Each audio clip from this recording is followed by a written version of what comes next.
अस्सलाम वालेकुम। आपके अपने चैनल नॉवेल्स लाइब्रेरी में आप सबका तहे दिल से खुशामदीद करती हूँ। उम्मीद करती हूँ कि आप लोग सब ठीक होंगे। और आज आसिया रईस खान का बहुत ज़बरदस्त सा अफ़साना लेकर हाजिर हुई हूँ। और अफ़साने का नाम है चोर, और इसे तहरीर किया है हमारी सबकी फेवरेट राइटर आसिया रईस खान ने। और हमने उनकी नॉवेल्स हमारे चैनल पर अपलोड करने की परमिशन ली है, और ये अफ़साना मैंने कंप्लीट रीड किया, मुझे बहुत बहुत अच्छा लगा है। उम्मीद करती हूँ कि आप लोगों को भी अच्छा लगेगा। फैमिली अफ़साना है, और अफ़साने की हीरोइन राइटर है, और बहुत ही प्यारा, बहुत ज़बरदस्त है। उम्मीद करती हूँ कि मेरी तरह आप लोगों को भी ये प्यारा सा स्वीट सा अफ़साना अच्छा लगेगा। चलिए बढ़ते हैं अफ़साने की जानिब। यहाँ अंधेरे में क्या कर रही हो? मैं जो दूर खला में नज़र जमाए जोड़ तोड़ में मगन थी, इस पाटदार आवाज़ पर तकरीबन उछल पड़ी। मैं हूँ, कोई भूत नहीं। उन्होंने मेरे इस रद्दअमल पर नागवारी से कहा, जबकि मैं उनकी मज़ीद नागवारी से बचने की खातिर हाथ में पकड़े रिसाले पीछे छुपाने लगी। ये क्या है? मेरी बेढंगी कोशिश नाकाम करते हुए उन्होंने मेरे पीछे जाते हाथ पकड़कर आगे किए, और मेरे हाथ में थामे रसायल में से सबसे ऊपर रखा रसाला उठा लिया। अब अगर मैं 1000 बार मरकर भी जिंदा होती और इन हज़ार जिंदगियों की सारी हिम्मत इकट्ठा करती, तब भी इस काबिल होना नामुमकिन था कि उनके हाथ से रसाला झपट लूँ। उन्होंने दरमियान से रसाला खोला, और बुरा हुआ कि वो वहीं से खुला जहाँ मैंने सफ़ा मोड़ा था। उन्होंने सफ़ा बगौर देखने के बाद मेरी तरफ निगाह की, और मेरा खून खुश्क हो गया। अम्मा इस घर की सरबराह है। अम्मा सुनकर जो रिवायती खाका जहन में उभरता है, वो उसके बिल्कुल बरक्स है। वो जदीद फैशन की ट्रेंडी साड़ियाँ पहनती है, और इस उम्र में भी डाइट और योगा की बदौलत इतनी स्लिम है कि उनकी बेटियाँ और बहुएं उन्हें देखकर आहें भरती है। अदालत में भी घर से बाहर निकलते वक्त कम से कम काजल और लिपस्टिक लगाना नहीं भूलती। अपने ढलते हुस्न की निगहदाश्त के लिए वो पाबंदी से ब्यूटी सैलून का चक्कर लगाती है, और इस बहती गंगा में मेरे हाथ भी धुलते रहते हैं। अपनी सरकारी नौकरी से सबकदोश होने से क़िबल 5 साल उन्होंने स्कूल की हेडमास्टरनी बनकर गुजारे थे। फिर उसके बाद सबकदोश वो सिर्फ स्कूल की नौकरी से हुई थी। हेडमास्टरनी का ओहदा उन्होंने अब तक संभाला हुआ था, और उनकी अनदेखी छड़ी की जद में अब सारा ख़ानदान था। खैर, ये कहानी अम्मा की नहीं, मेरी है। और मेरी कहानी में उनका किरदार सबसे अहम इसलिए है कि इस घर में मेरी हैसियत और मुकाम उनकी सेक्रेटरी या मोतमद्दे ख़ास का है। कई बरस पहले वो मुझे इस घर में लेकर आई थी। मैं साल भर की थी जब मेरे वालिद साहब चल बसे। इद्दत मुकम्मल होने के बाद चंद माह बाद नानी ने मुझे अपने पास रखकर अम्मी का दूसरा निकाह पढ़वाकर उन्हें दूसरे शहर रवाना कर दिया। नानी और अम्मा खालाजाद बहनें थीं। मैं 5वीं जमात में थी। उस वक्त अम्मा नानी से मिलने आई थी, और नानी की बीमारी, दोनों ममानियों और उनके बच्चों के दरमियान मेरी दगरगू हालत देखकर मुझे कुछ दिनों के लिए अपने साथ घर ले आई। इसके चंद हफ्तों बाद ही नानी चल बसी, और बस फिर मैं इसी घर की हो रही।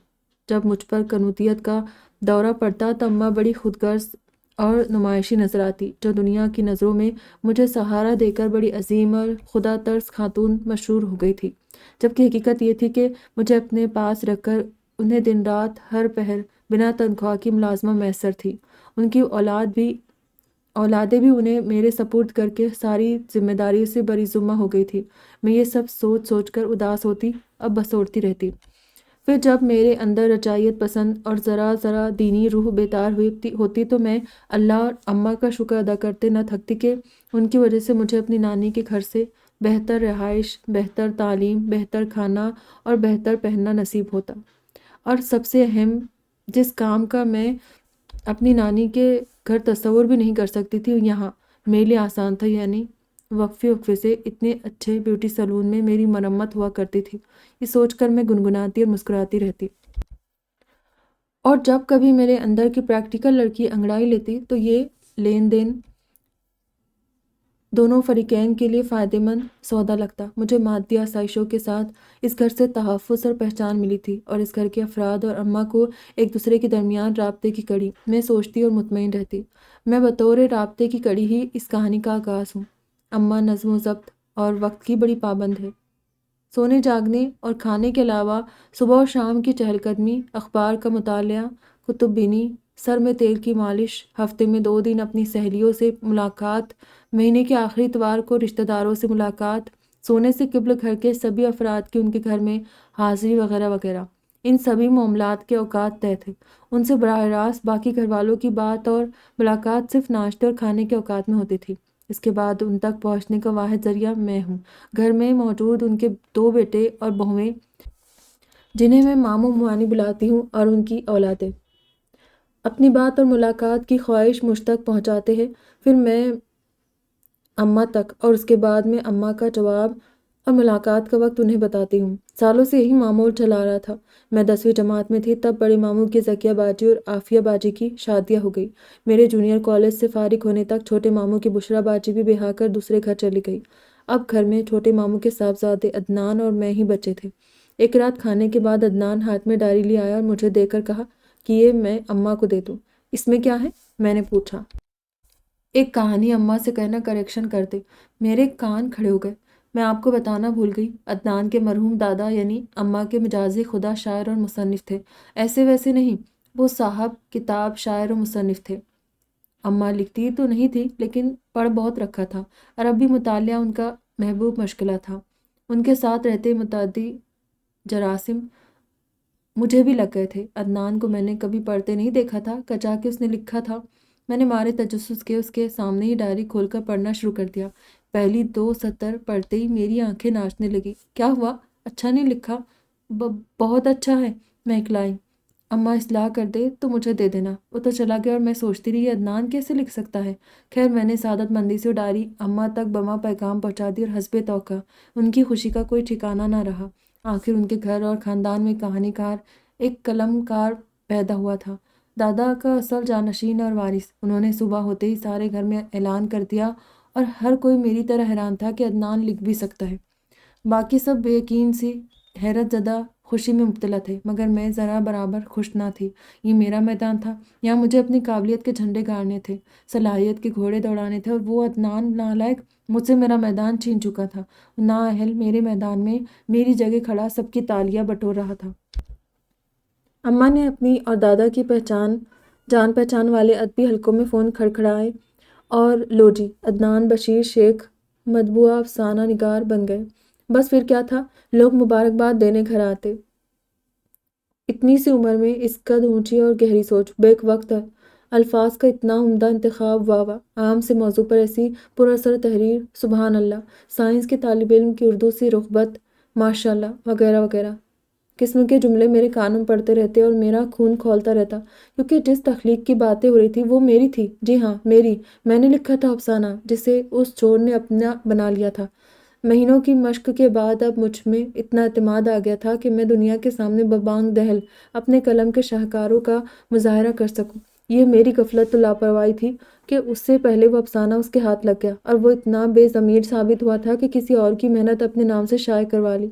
मैं तलमलाते उसकी अगली कहानी की मुंतज़र थी, क्योंकि मैंने अपनी तहारीर ऐसी महफूज जगह छुपा दी जहां उसके पहुंचने का इम्कान नहीं था।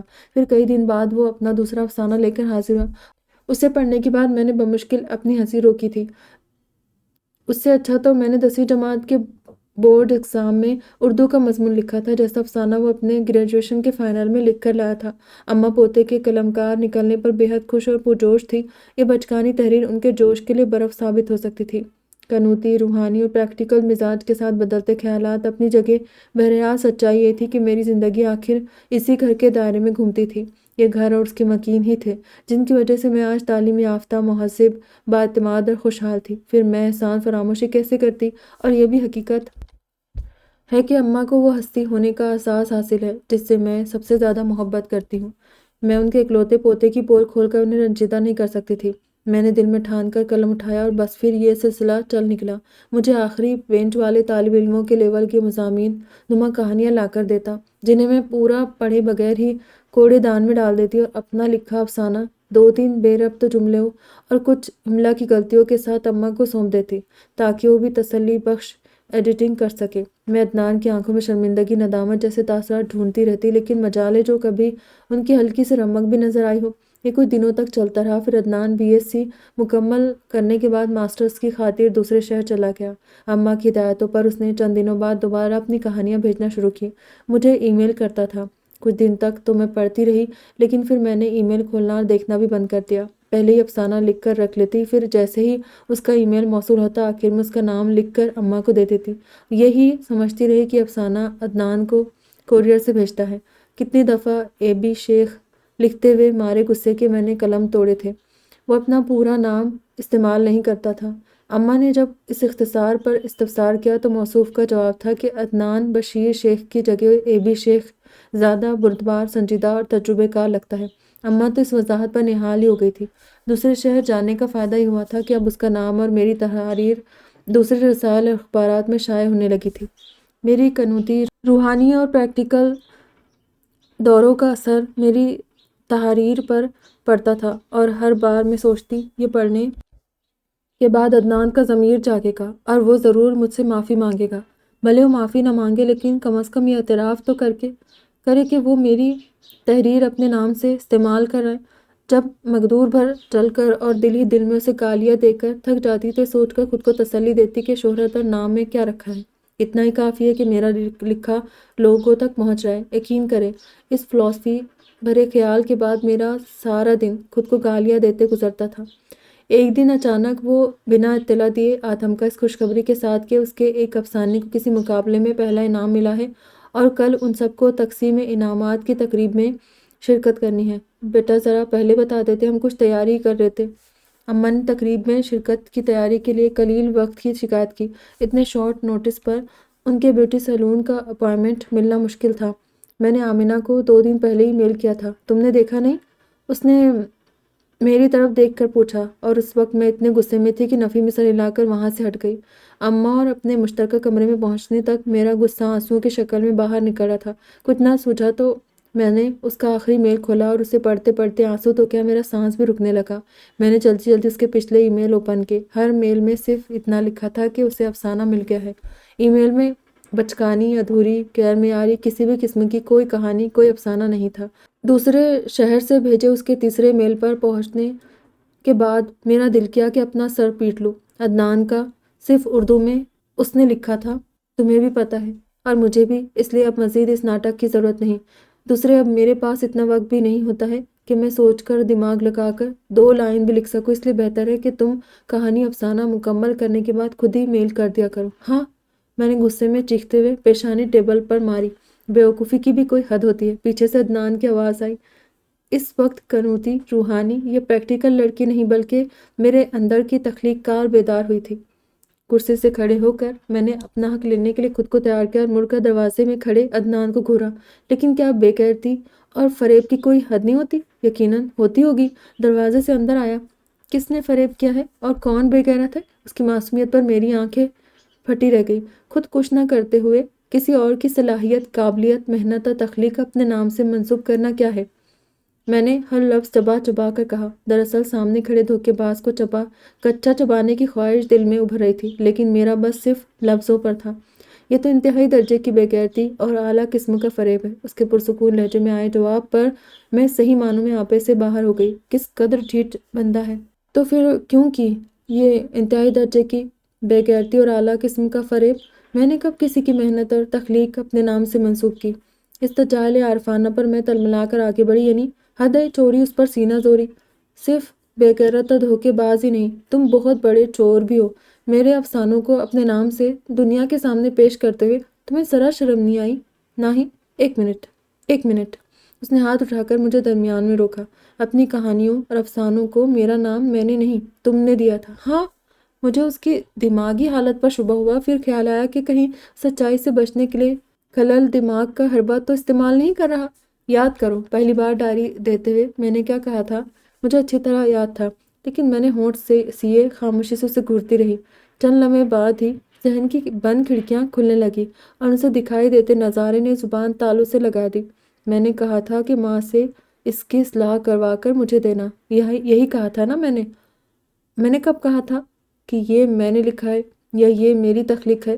پھٹے پرانے کاغذ پر لکھا تمہارا وہ افسانہ میرے ہاتھ لگا تو میں نے اسے محفوظ جگہ لکھ کر اماں کے گرین سگنل کی خاطر تمہارے حوالے کیا تھا کہ فائنل شکل میں تم مجھے واپس کرو اور میں اسے کسی اخبار یا رسالے کو بھیجوں۔ اب تم ہی بتاؤ، میرا پلان کس نے تبدیل کیا؟ وہ جواب طلب نظروں سے مجھے دیکھ رہا تھا، مگر میں کچھ بولنے کے قابل بچی کہاں تھی۔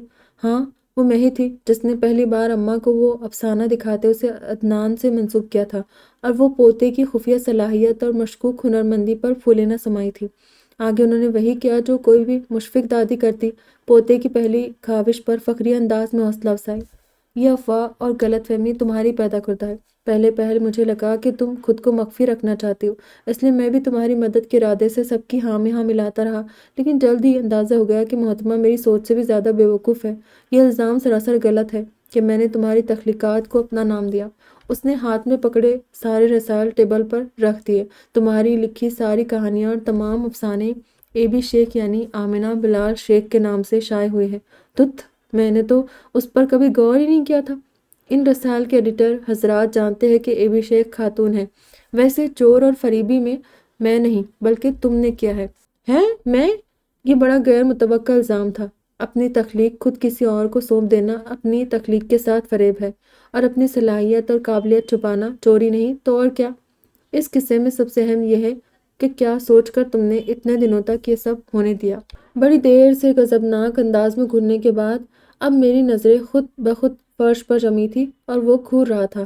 بڑے افسوس کی بات ہے کہ اپنی عمر کا بیشتر حصہ اس گھر میں گزارنے کے بعد بھی تم خود کو اس گھر کے افراد میں شمار نہیں کرتی ہو۔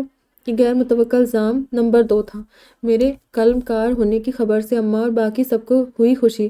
تم نے حقیقت چھپا کر یوں ہی قائم رہنے دی اپنی داست میں۔ اس طرح تم اپنی احسان مندی کا ثبوت پیش کر رہی تھی، جبکہ تمہارے دل میں اس وقت صحیح خیال یہ ہونا چاہیے تھا کہ تمہارے رائٹر ہونے کی خبر سن کر بھی وہ اتنے ہی خوش ہوں گے جتنے میرے لیے خوش تھے۔ سب کے خلوص اور محبت کو صرف احسان کے ترازو میں رکھنا بھی اس حق کی چوری ہے جو انہوں نے تمہیں اس گھر کا مان دے کر دیا تھا۔ یا اللہ، یہ جتنا برا لکھتا ہے اتنا برا بولتا نہیں ہے، میں نے دل میں سوچا۔ تمہاری بزدلی سے مجھے کوئی امید نہیں تھی، اس لیے میں نے ابھی سب کو بتا دیا ہے کہ اے بی شیخ دراصل آمنہ بلال شیخ ہے۔ سارے دھماکے آج ہی ہونے تھے۔ مزید ذرا دیر مجھے گھورنے اور تعصب بھرا چہ کرنے کے بعد وہ کمرے سے چلا گیا۔ ٹیبل سے سارے رسائل اٹھا کر میں پچھلے صحن میں چلے آئی۔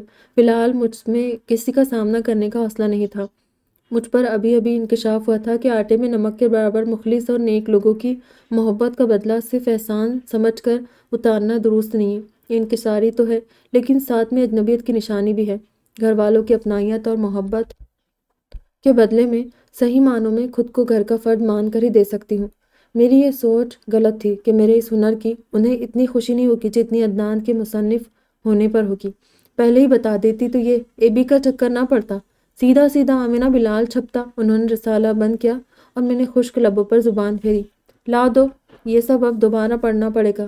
رائٹر بدل گیا ہے تو ہر کہانی کا مطلب بھی بدل جائے گا۔ انہوں نے بقیہ رسالے میرے ہاتھ سے لے لیے۔ مجھے ان سے بہت ساری باتیں کہنی تھی۔ میں دل ہی دل میں موضوع و مناسب الفاظ ترتیب دے رہی تھی کہ وہ جانے لگی، پھر کچھ سوچ کر پلٹی۔ تقسیم انعام کی تقریب کے بعد وہ منگنی کا کہہ رہا ہے۔ کون؟ عدنان۔ اور کون؟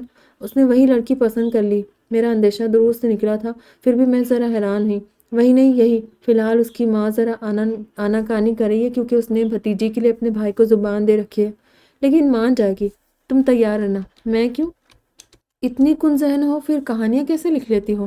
انہوں نے ہیڈ ماسٹرنی والے انداز میری بے عزتی کی اور چلی گئی۔ ان کی بات سمجھ میں آتی میرے 14 طبق روشن ہو گئے۔ زندگی بھر کی واردات کے لیے گویا آج کا ہی دن مخصوص تھا۔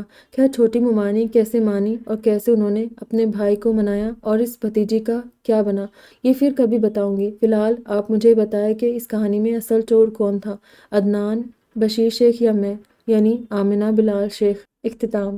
کتنا پیارا افسانہ ہے، بہت ہی اچھا ہے۔ کیسا لگا بتائیے گا۔